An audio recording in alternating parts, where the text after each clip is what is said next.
Talk about the rollout of the Obamacare website. That was that nearly sunk that entire.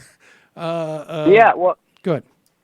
right, the healthcare.gov. I mean, I think there were a lot of moving parts there, but one of the when folks went and did postmortems on that, one of the contributing factors was just insufficient contractor management. That was a huge project that had a lot of different contractors working on it, and one of the critical factors behind the botched rollout was it just didn't have enough folks within CMS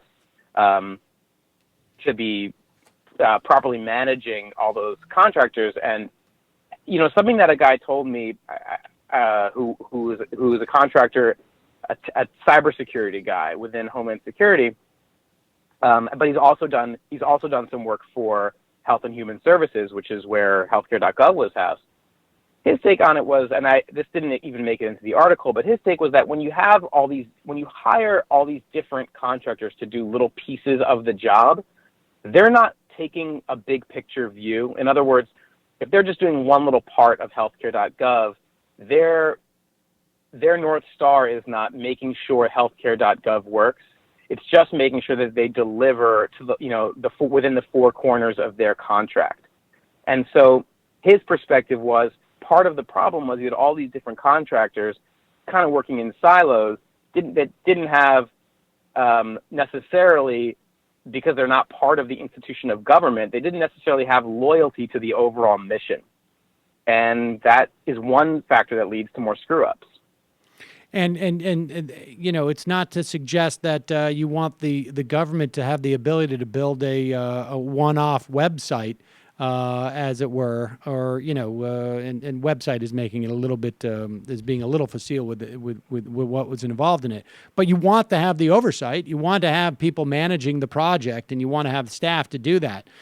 The other dilemma that you talk about is that as contracting and as the Trump administration puts in these plans to freeze hiring and to not replace those federal workers who leave, is that as it gets filled by contractors, you're losing institutional memory in these agencies. Yeah, the federal government is crazy old. I mean, going back a decade or more, people have been sounding the alarm on this. In some agencies, like the IRS, half of employees are 50 years or older. And the problem is not that being old is not the problem. The problem is that there's huge percentages of federal agencies that are eligible to retire. And through decades of imposing these hiring freezes means that there's not this pipeline of talent coming up behind them.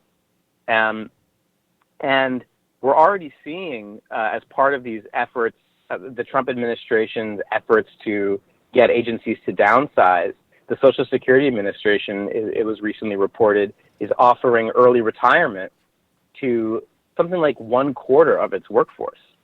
If they all took that early retirement option, imagine how little the Social Security Administration would be able to get done. And then when these people leave, so I talked to a guy who's an executive at a big contracting firm, and he was telling me that when he's dealing with the procurement officers in government, the people, in other words, who write the contract,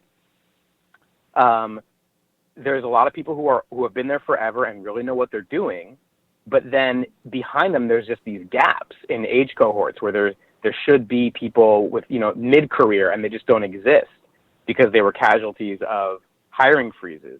And so he's frustrated because he's either dealing with people who are towards the end of their careers and very knowledgeable, or somebody who's really young and doesn't really know what they're doing and doesn't have necessarily somebody showing them the ropes, because there's these missing cohorts. And this was a guy who works at a contracting, a firm that gets most of its revenue from contracting, but he was complaining about the bad contracts that the government ends up getting into because of this lack of a talent pipeline.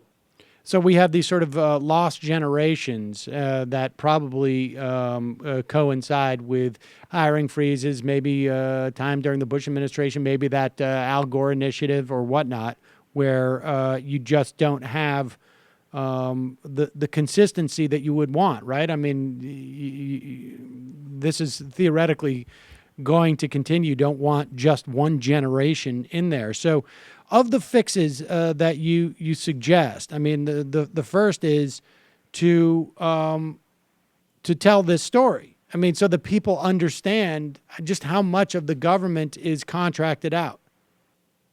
Right, and understand what bullshit it is when someone in the administration says the federal government is bloated, we need to cut it, that's draining the swamp. Just to understand that that's nonsense, and that when you talk about, if you're not actually going to reduce the scope of federal programs, things like big expensive things like Medicare, Medicaid, Social Security, if you don't actually wind down those programs, which requires legislation, then the only thing that you're going to accomplish if you even succeed in reducing the workforce is to replace those federal employees with more expensive contractors. And then you suggest some other fixes that are sort of like second order things, but that are almost the good government reforms. One is streamlining the process on how you fire even. And just briefly touch on that. Yeah, absolutely. So one thing that I was not surprised to hear was, it's managers within government like hiring contractors because it's easier to get rid of them. It's hard to fire federal employees because there are several long overlapping appeals processes. So the Partnership for Public Service has a report suggesting that you take all those different types of appeals and at least consolidate them in one shop so it doesn't take over a year to get rid of somebody while their appeals work out. What I was surprised, though, is that what people talked about a lot more than the difficulty of firing federal employees was the difficulty in hiring them. And that's another reason, that's another incentive to hire contractors, because you can get them in next week. But if you want to hire employees, it can take a year or more. And briefly, the reasons are, one, there's this outdated hiring system that has not been a happy pairing with the internet. So federal law requires all federal jobs to be publicly posted. So what that means nowadays is they get posted on usajobs.com. The problem is that you end up getting hundreds or thousands of applications for every freaking job, even low-level ones, and it just takes forever to go through those applications. Then another problem is once you hire someone, if they need a security clearance, that can take another year. Whereas contracting firms will employ people who used to work in government who already have the security clearance. So it becomes very appealing. So if you want to actually, and this is not some nefarious Republican plot. This is a legitimate criticism of, the grinding bureaucracy of federal hiring. So if you want to make it possible to wean the government off of this contractor addiction, you got to fix how ridiculously long it takes to hire the right person for the job. But that, to me, seems like second-order stuff. The first one is creating, and you write about this, finding the political will. And it seems to me that has to be a larger project of making the American people understand and appreciate what the federal government does and fighting those myths that you talk about at the beginning of the piece. Totally. Some kind of encouraging news on this front is that there was that poll by the House Majority PAC, the commissioned by the Congressional Democrats, the poll of white working class voters. This came out a couple weeks ago.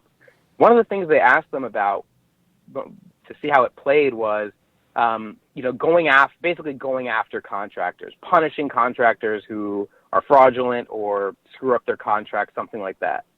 And it turns out that played really well among these, the famous white working class voters who need to be brought back into the fold.